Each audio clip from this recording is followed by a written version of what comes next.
Fast food was never gourmet, but for decades it had one specific job: be the dirt-cheap safety net for when we're broke, tired, or just in a rush. That was the deal. But guys, that social contract is officially dead. We are walking straight into a McRecession that defies every single rule of economics. Think about it. With layoffs hitting and debt spiking, fast food giants like McDonald's and Taco Bell should be absolutely crushing it right now. Instead, they're in a free fall. Why? Because they've seemingly lost their minds. They've become more expensive, significantly slower, and honestly, completely soulless. I mean, have you seen a new McDonald's lately? It looks more like a prison cafeteria than a restaurant. But the rot goes way deeper than just ugly buildings or a pricey Big Mac. We're talking about a structural collapse where these massive corporations are prioritizing real estate schemes over actually feeding people and letting delivery apps bleed you dry. If you're wondering why a drive-through meal now costs as much as a sit-down dinner, you need to hear this. This isn't just about burgers anymore. It's a flashing red warning light for the entire American economy. Before we even talk about the money, we have to talk about the vibe. Because something weird has happened to the psychology of fast food. Remember when going to Pizza Hut was an actual event? You had those iconic red roofs, the beautiful stained glass lamps, and the arcade machines in the back. Or think about McDonald's in the 90s. It was absolute chaos in the best way. You had the Hamburglar, those nightmare-inducing clown statues, and ball pits that were definitely a health hazard, but we loved them anyway. It was a genuine experience. But look at it now. That soul has been completely bleached out. Walk into a Taco Bell or a McDonald's today, and it feels like you're entering a generic modern industrial gray box. It's honestly kind of depressing. This Grey-fication isn't an accident though. It's happening because the target audience has totally shifted. They aren't trying to lure in kids with Happy Meals anymore because regulations made that harder. And let's be honest, parents aren't feeding their kids deep-fried slop like they used to. According to YouGov, the biggest spenders now are Americans aged 18 to 34. Literally, 42% of this group eats fast food multiple times a week. Since their best customer is now a 26-year-old doom-scrolling TikTok in a booth, spending $100 grand on a plastic ball pit just doesn't offer a solid return on investment anymore. But here's the thing.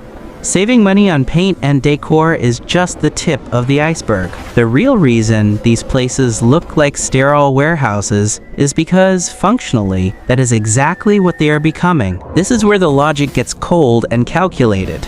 The deeper reason for this sudden blandness is that the actual physical location has become a total afterthought. According to data from McKinsey & Company, Americans are now nearly twice as likely to order their cheat meals through third-party apps like Uber Eats or DoorDash than they are to actually sit inside the restaurant. So these spots are slowly mutating into ghost kitchens, basically distribution centers for delivery drivers. They look like Amazon warehouses because, strictly speaking, that's how they operate now. But hold up.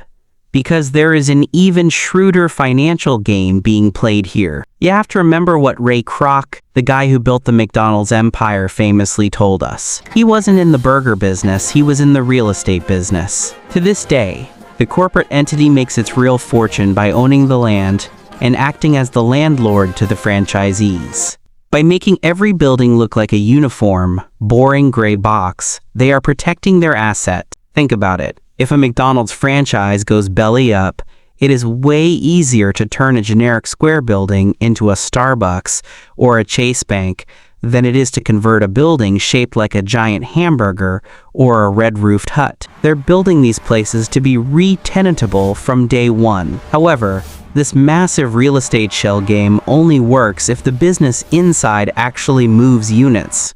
And right now, the math is completely broken. Let's look at the numbers. Because honestly, the sticker shock at the drive-thru lately is absolutely nuts. Fast food prices haven't just gone up. They have outpaced general inflation by a terrifying margin. Data from Finance Buzz shows that the average item at McDonald's is literally twice as expensive as it was just a decade ago. Remember the glorious dollar menu? That thing is practically a ghost of its former self. Here is exactly why this is happening. Back in the day, prices were artificially low because companies knew once you walked in for a cheap burger, they'd easily get you on the high margin stuff like a large soda and hot apple pie. Those extras subsidized the cheap food. But now, with delivery apps like DoorDash and Uber Eats taking a brutal 20% to 30% cut of every single order, restaurants are forced to jack up prices across the board just to keep the lights on. They're trying to distract us by pivoting to premium branding, using fancy words like artisan and handcrafted, hoping we won't mind paying $18 for a meal that used to cost $8. But let's be real, you can't put a tuxedo on a McChicken and expect us not to notice it's still the same processed patty. But here is where things get really tricky for the average customer, and where the system starts to feel rigged. This situation has created a bizarre phenomenon we call the savvy gap. Here's the deal. If you are a Mc connoisseur, someone who has the specific McDonald's app, stacks digital coupons, uses the rewards points, and orders at the kiosk, you might actually still scrape together a decent deal. You're playing the game. But if you are a normal person who just walks in and orders at the counter, or God forbid you use a third-party delivery app, you are getting slammed with a lazy tax that can literally double the price of your lunch. It's incredibly frustrating because this friction kills the entire reason fast food exists in the first place: convenience. You shouldn't have to game the system just to get a burger at a fair price. When a simple meal takes 15 minutes to prepare because the kitchen is backed up with delivery orders and it costs the same as a sit-down restaurant, the value proposition completely vanishes. You're left standing there wondering why you didn't just go to a real restaurant. But not everyone is failing in this mess. In fact, the market is already picking winners and losers, and one brand is surprisingly crushing it while everyone else struggles. Take a look at Taco Bell, which is owned by Yum Brands. While the rest of the industry hit a wall, Taco Bell's sales actually grew by 9%. Why? Because they didn't try to be something they aren't. They leaned hard back into the Luxe box concept, basically shoving a massive amount of calories into a box for a relatively low price. They prioritized the low-income consumer and the late-night crowd, while McDonald's was busy trying to chase the premium customer, who was honestly already leaving them for fast casual spots like Chipotle anyway. There is also a massive structural difference in how they operate. Yum Brands doesn't play the high-stakes real estate game nearly as aggressively as McDonald's does. They tend to rent their locations more often than they own the land. This sounds boring, but it's a huge advantage. It allows them to pivot quickly to high-traffic areas without being weighed down by heavy land speculation and property management. They stayed lean while others got bloated. But listen, the most alarming trend right now isn't just that fast food is getting expensive. It's that the fast part of the name is basically a lie at this point. It's not just in your head. Drive-thrus are moving at a snail's pace. The fast has literally been removed from the name.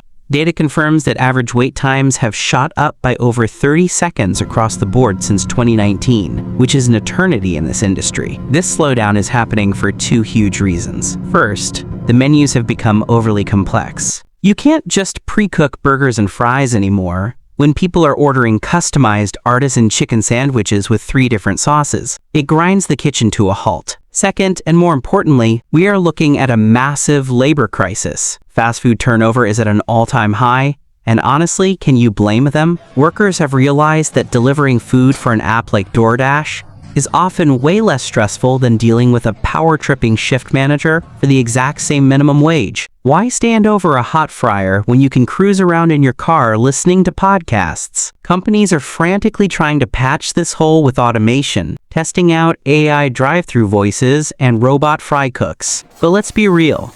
That tech is still in its glitchy infancy. It's more of a hot mess than a solution right now. But while waiting longer is annoying, the real tragedy here is the social cost. This McRecession is hitting one specific group of people harder than anyone else. But look, while waiting 10 minutes for fries is annoying for most of us, for millions of Americans, this situation is actually dangerous. The real headline of this McRecession is the devastating social cost. When the cheap option disappears, the floor literally falls out from under the working class. You have to realize that grocery prices are up a staggering 25% since 2020. For the 9% of impoverished households that don't even have a fully functioning kitchen, fast food isn't a weekend treat. It is an essential utility. It's how they survive. The numbers are honestly heartbreaking. A recent Credit Karma survey found that over a quarter of respondents are now skipping meals entirely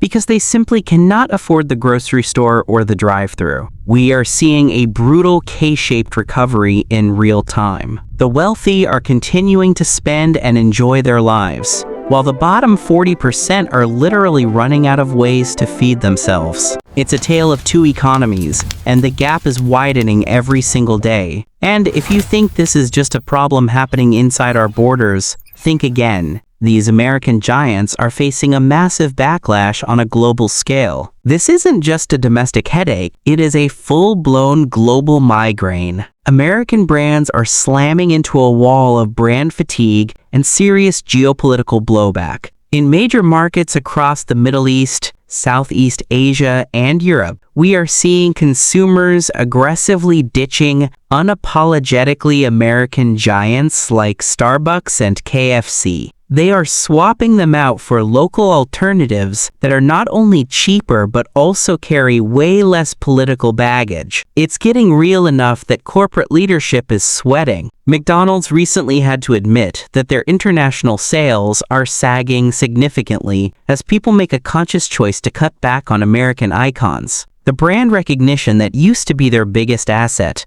is suddenly becoming a liability. It turns out, when money is tight everywhere, people prefer supporting their own local businesses rather than sending their cash to a faceless corporation based in Chicago. But ultimately, this fast food collapse is just a symptom of a much bigger disease. It is a mirror reflecting exactly what is wrong with the wider American system right now. Here's the bottom line, folks.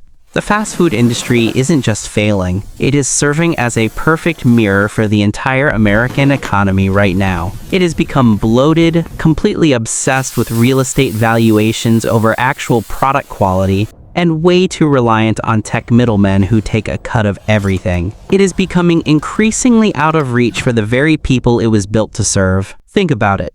When a McChicken starts to feel like a luxury good, the system isn't just strained, it is straight up broken. People are turning back to their own kitchens out of necessity. And while that is awesome for our collective health, it is a terrifying indicator for an economy that is built entirely on consumer spending. When the biggest employers in the country start losing that low-income win, the rest of the house of cards usually comes tumbling down right behind them.